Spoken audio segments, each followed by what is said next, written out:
All right, good morning, everybody. I want to officially welcome us to this class. Um, Last week, we were able to look at introduction to computer.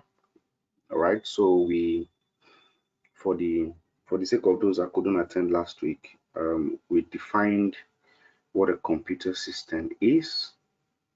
We look at the various functions of a computer, and then we also looked at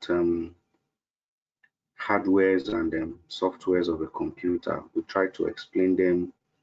We gave examples of, the hardware and of course the types of software. We also discussed that. And then we looked at other aspects of computer system. Okay, the classification of computer system. And then I gave an assignment, which is how has computer evolved over the years, and then what are the limitations of computer, and of course the application of computer in different aspects of our career.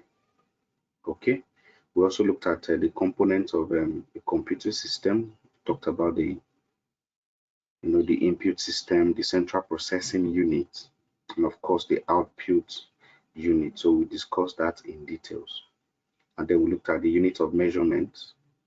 We said computer speed is actually measured in bits, which ranges from kilobyte to megabyte to gigabyte, terabyte, and so on and so forth. So those were the highlights of what we actually discussed last week. So for those who actually missed the class, you try as much as possible to see how you can get the material and form the notes for yourself. So many persons also complain they didn't get the email address to submit the assignment. I'll be dropping the email address before the end of the class, and I'm hoping that there won't be any excuses for those who haven't submitted their assignments. So quickly today, we'll be moving into statistics. Okay, we'll be looking into statistics, and that's what we're going to be taking our bearing from today. All right, so let's proceed.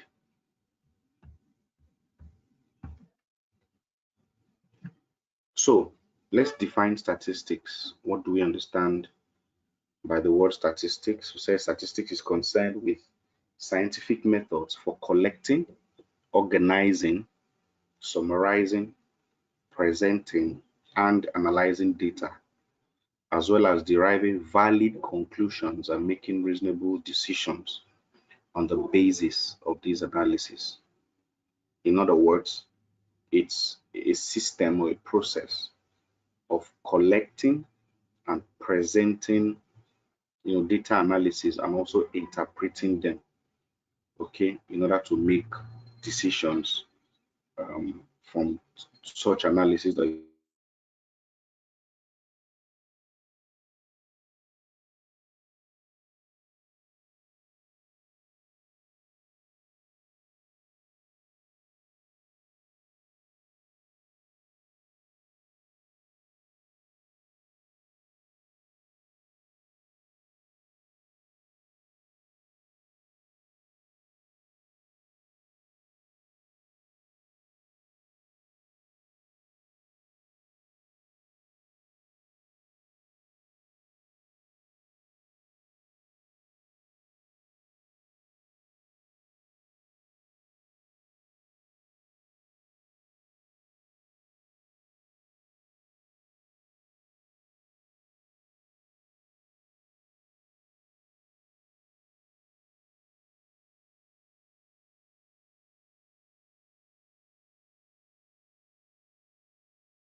Sorry for the break. Your lecturer will join us very soon. I believe he's having some network issue. Thank you.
Okay.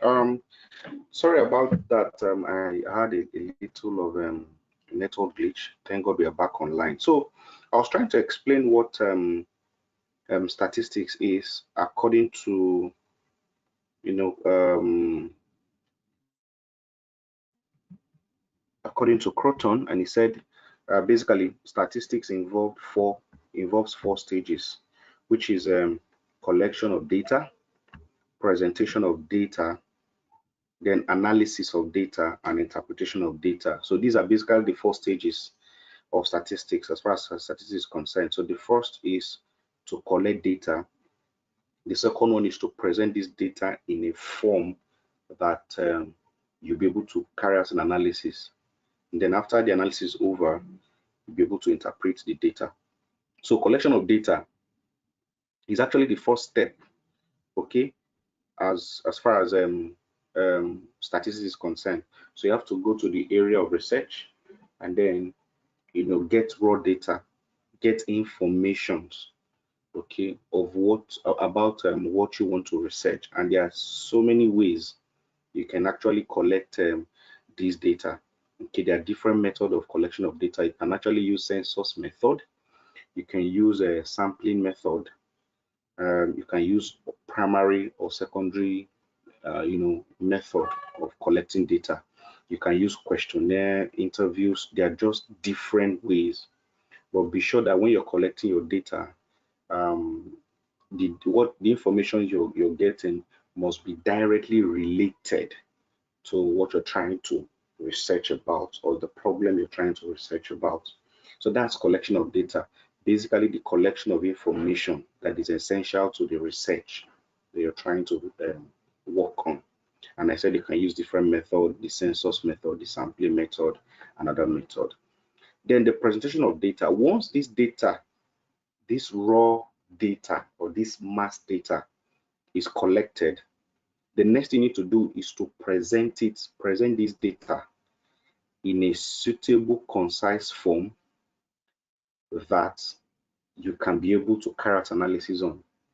Because first of all, the data you're collecting is in a raw state.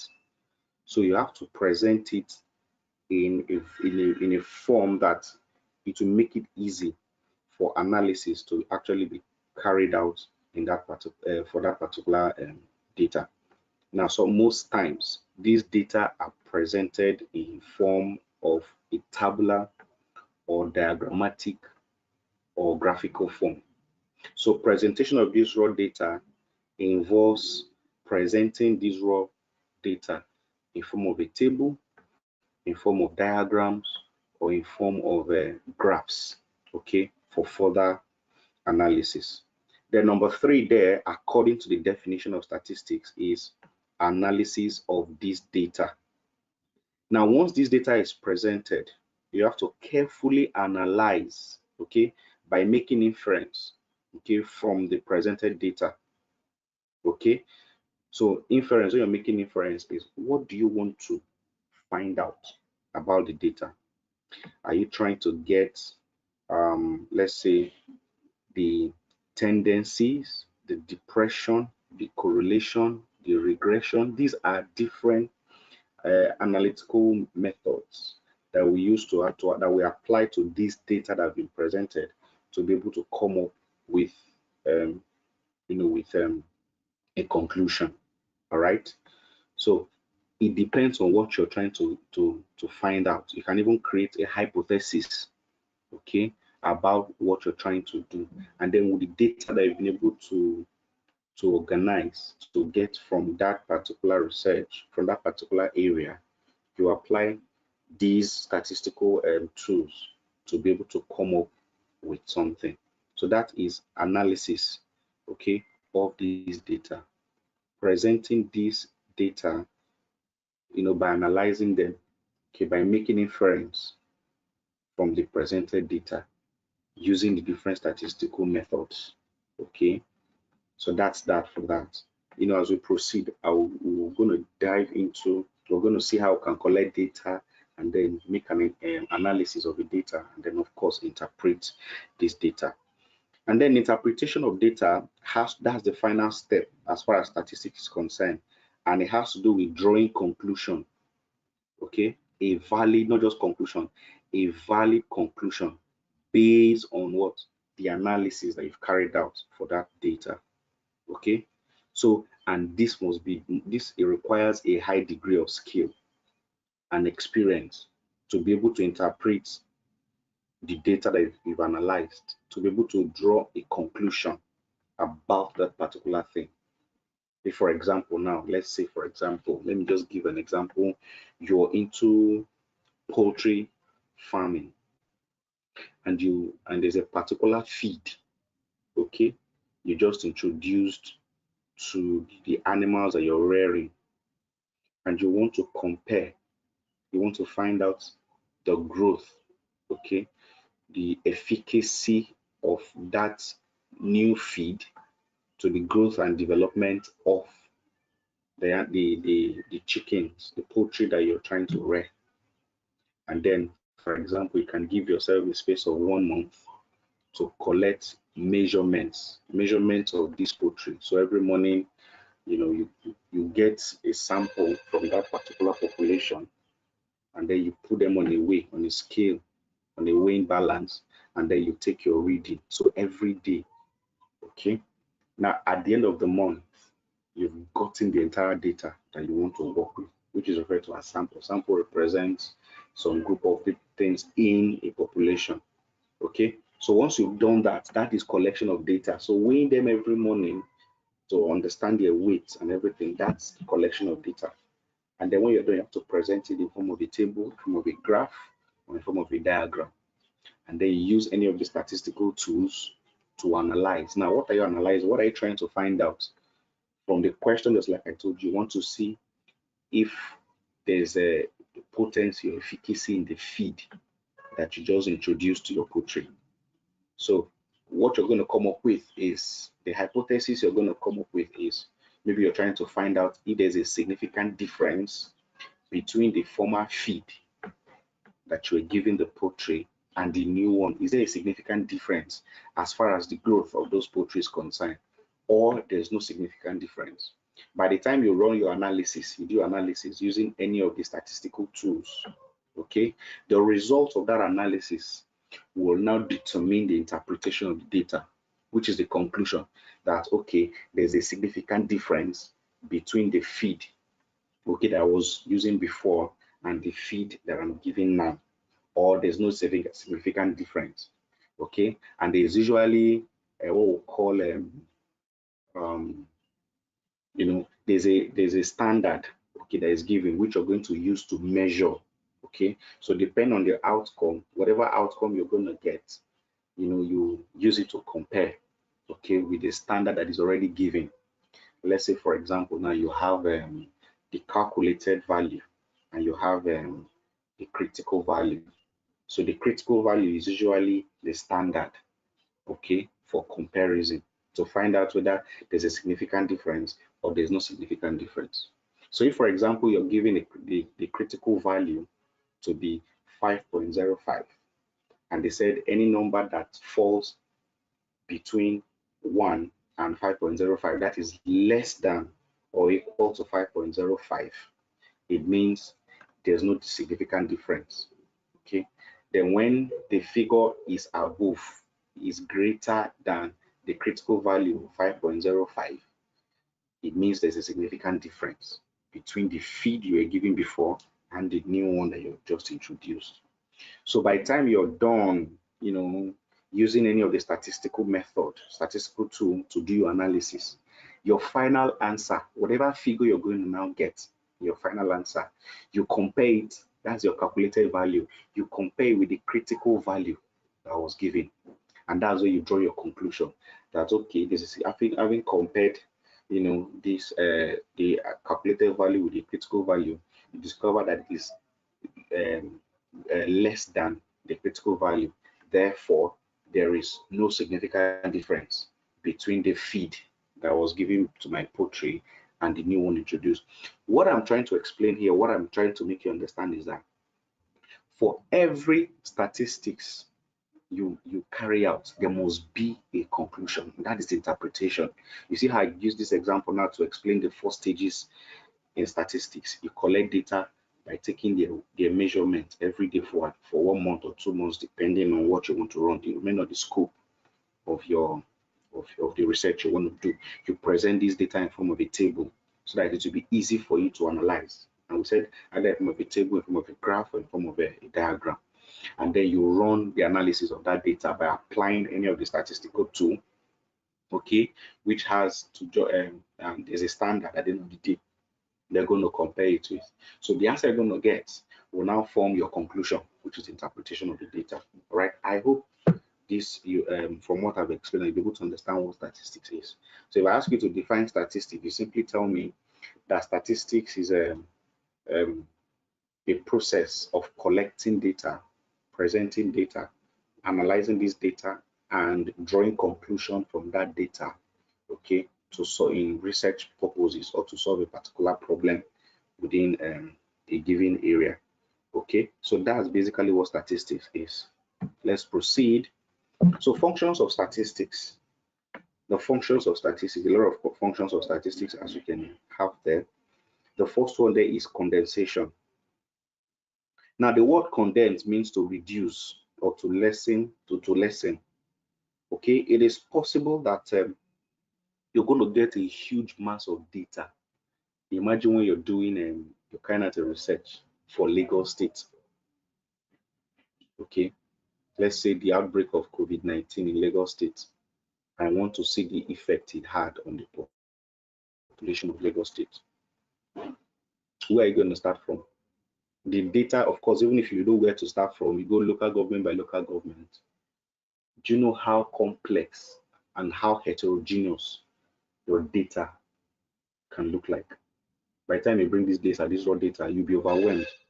But one of the functions of statistics that it reduces this data is lessened, okay? Because you said number two, after you've collected this data, number two, like we just looked at, is to present this data. So you have to, there's a way you need to reduce this data so that you'll be able to, okay, to be able to analyze and of course um, interpret this data.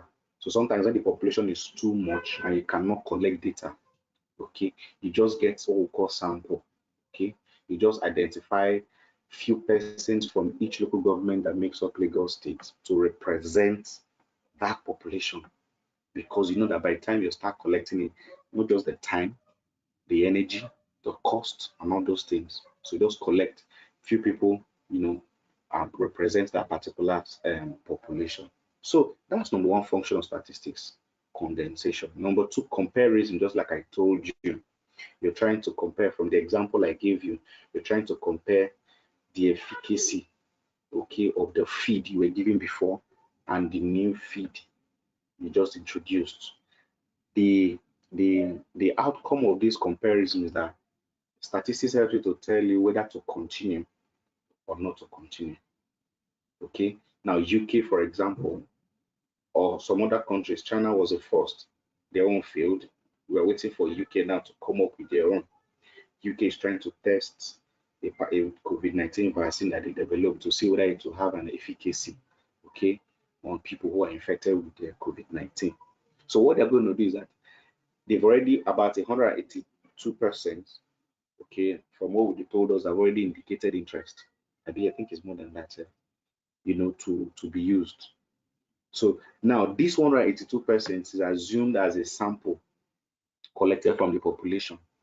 Now they're going to inject, you know, this vaccine in them, and then they must have a control, something they're going to compare with. Okay, a control means all things being equal, a condition that is equal.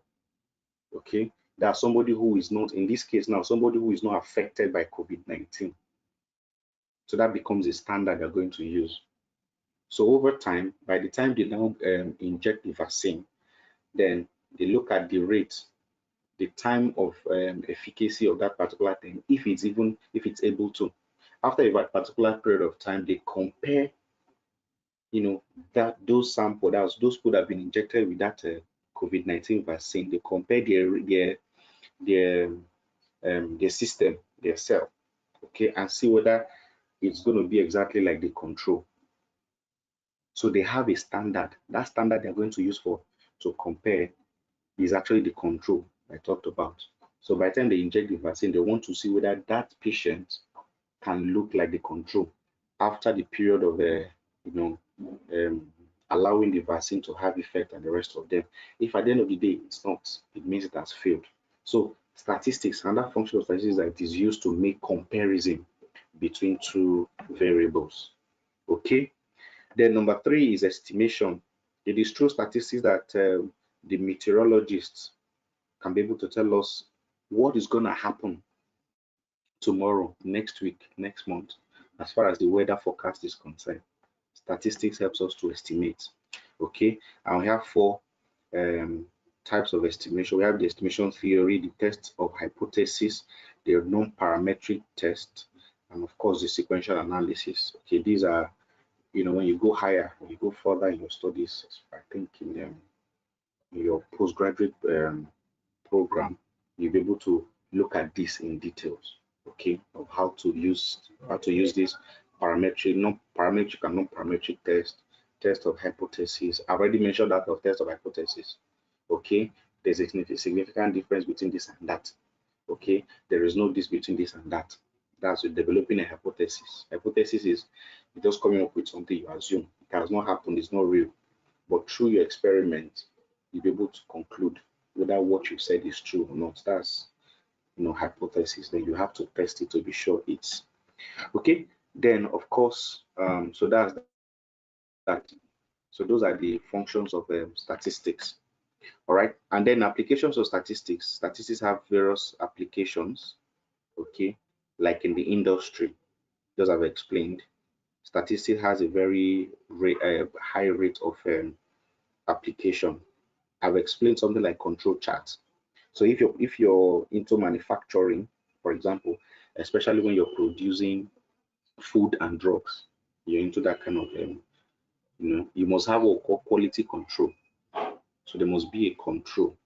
Okay, whatever you're going to manufacture, you're going to compare it with the control to be sure that what has been produced, okay, contains all the vital ingredients as we have in the control. Like I always tell you, once when you're carrying out statistics, there must be a standard they're going to use to compare.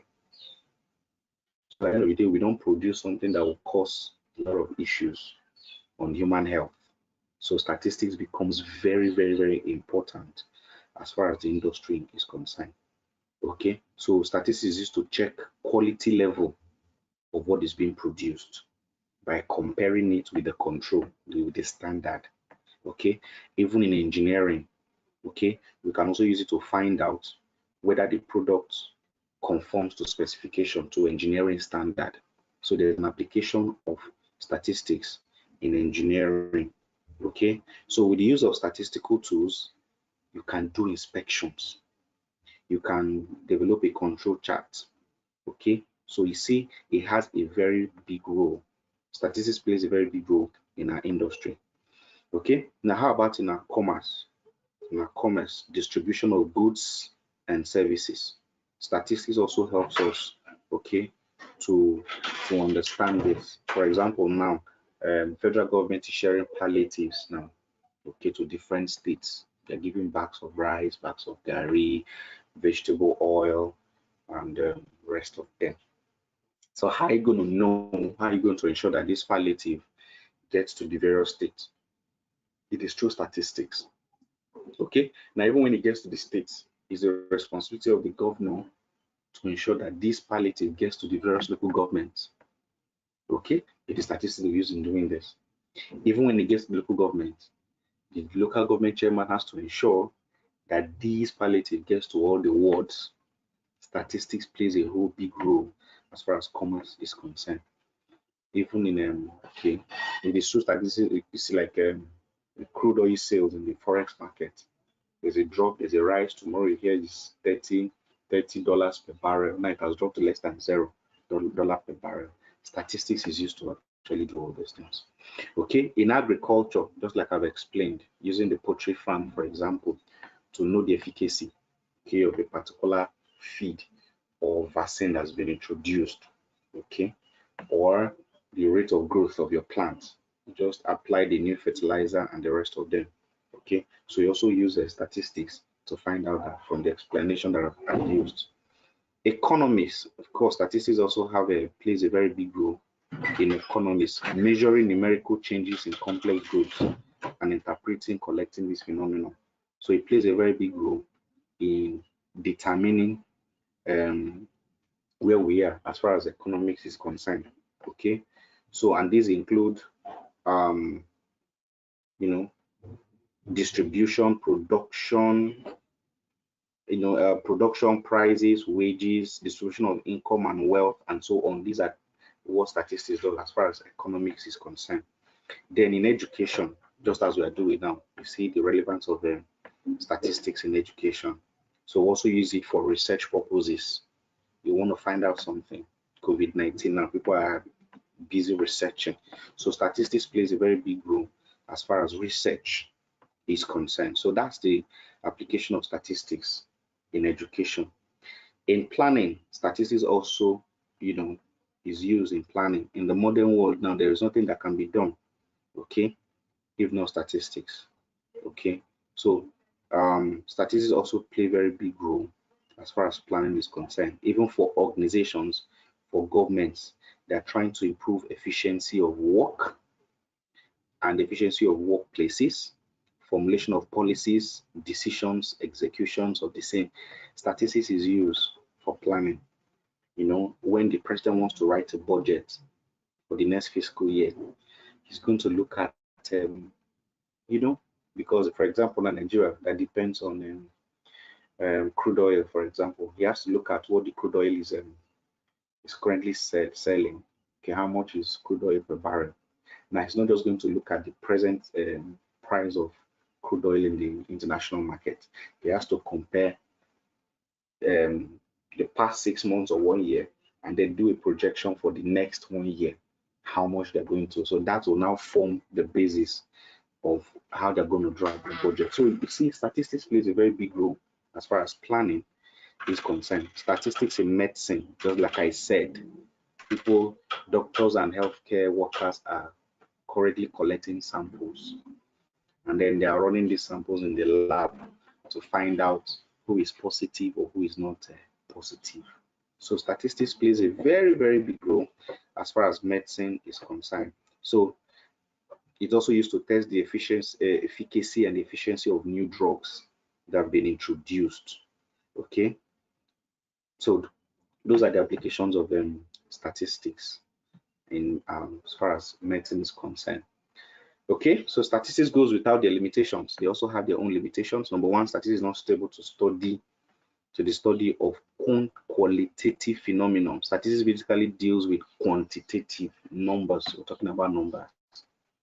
So until you present those data, until you present those informations in form of numbers, statistics cannot do anything.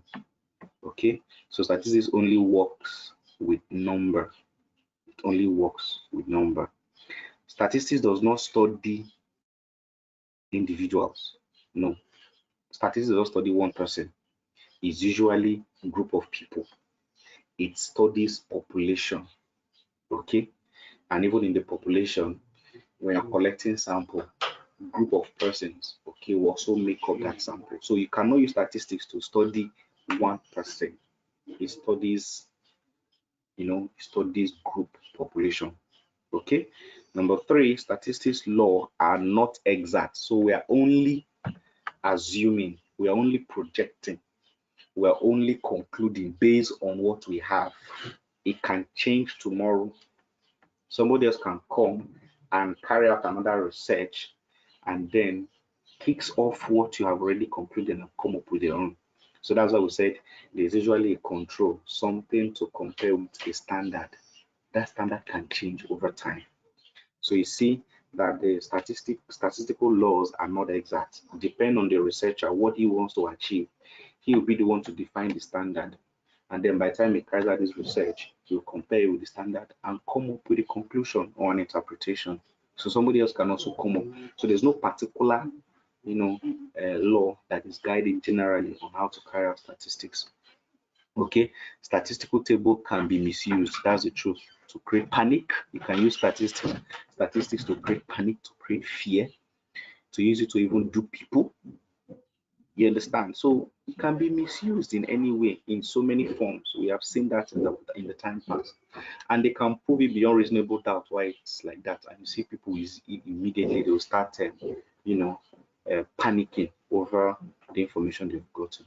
So if the statistics falls in the hands of wrong people, it can be misused. The statistics is only one of the methods of studying the problem. It is not the only. Okay, it's just one of the methods. There are other methods. Okay, all right. So those are the limitations of statistics. So we're going to be stopping here for today. By the time we come next week, we're going to be introducing sampling methods, introduction to sampling methods. So here we're going to be looking at population, samples, the different types of sampling methods that we have, and then how to collect data and like that. So we're going to proceed. So now to summarize what we have done today, we started from defining statistics, and we said 4 things make up statistics. The first is collection of data. Number 2 is presentation of this data in a form that it will be easy to be analyzed. The third one is to actually carry out the analysis by using any of the statistical methods and tools and creating a standard for comparison. And then the fourth one is to interpret, come up with a conclusion about what you have researched so far. And that's the statistics. Okay, then we now looked at the applications of statistics, the characteristics or the functions of statistics. Number one, condensation. You're able to study a large population by just picking some samples, okay, representation from that particular group. We talked about comparison. It is used to compare between two variables or two items. We talked about forecasting to predict the future, what's going to happen in the future, and of course, it's used to estimate. All right, those are the functions of statistics. Then we looked at the applications of statistics. We talked about applying it in industries, in commerce, in agriculture, in economics, in education, in planning, in medicine. Okay, those are the different applications, and we looked at the limitations. We talked about limitations like statistics not suitable to study qualitative, only quantitative, because statistics deals with number. Number two, we talked about it does not study individuals, rather it studies a population, an entire population. So it must be complex data to analyze for statistics to be able to do that. We talked about number three, statistical laws are not exact. So anybody, the researcher can come up with a standard or with a particular variable and then compare whatever it has with those standards. And then we said it can also be misused. And then statistical method is just one out of the many methods of solving problems. All right. So for those I didn't get the assignment last week because you didn't get my email. My email is checkbardypeter@gmail.com. Checkbardypeter@gmail.com. Check as in CHECK. Check, CHECK. Then Bardy, BARDI, then Peter@gmail.com. Check bardypeter@gmail.com. The assignment is number one, what are the applications of computer in various careers? Okay, so I want us to see just the way I've just explained the application of statistics to different industries, to the various careers. Tell us the application of computer in different fields of endeavor. Number two, what are the limitations of computer? We've discussed what computer can do and everything, the efficiency, speed, and the rest of them. They have their own limitations, just as I've shown you the limitations of statistics. So what are the limitations of computer? And then number three, how has computer evolved over the years from the first generation computer to the fifth generation computer? Here to discuss those three things, you send it to my mail, checkbardypeter@gmail.com. No excuses. So if you don't submit your assignments before next class, that's going to be a very big problem. All right. Thank you so much for taking out time to listen to me this morning, and I'll see you next week. Thank you and bye for now.